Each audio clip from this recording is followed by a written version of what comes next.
and subscribe. Like, share, and subscribe. Like, share, and subscribe. Like, share, subscribe. Like, share, and subscribe.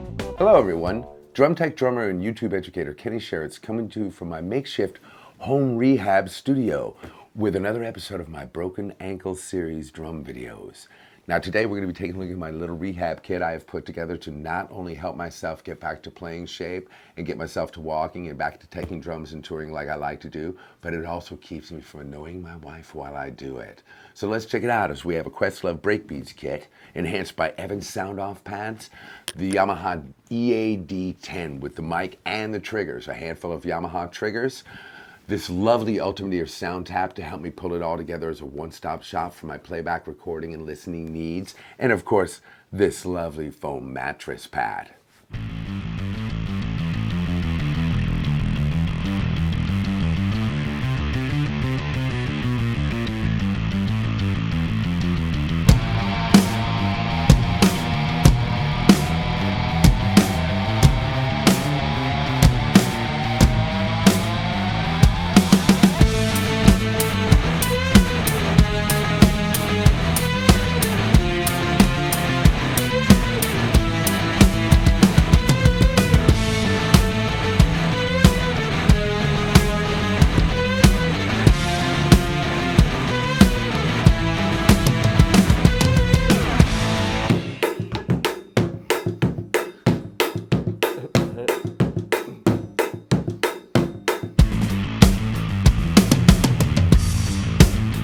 The best part about this EAD practice pad kit is if you're not worried about anyone in the household or any of your neighbors, you've got a full-fledged drum kit ready to rock and roll for all the practicing or drum covering pleasure you have.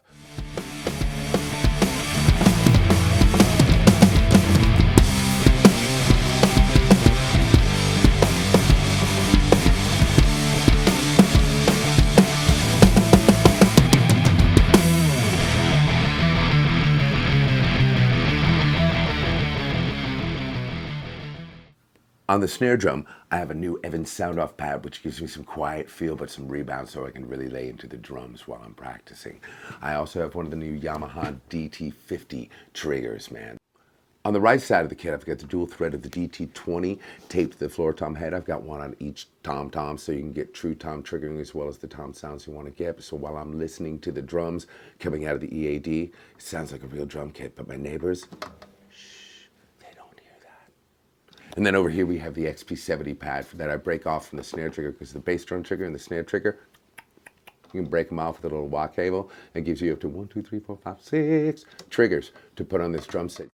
And to top it off on the bottom, with the bass drum I used one of the clamp-on Evans bass drum mutes, along with my Iron Cobra double pedal, not just because of the small pointed felt beater that doesn't tear up the bass drum mute too much, but also because it has a left pedal that can mock my left foot for not being able to play it.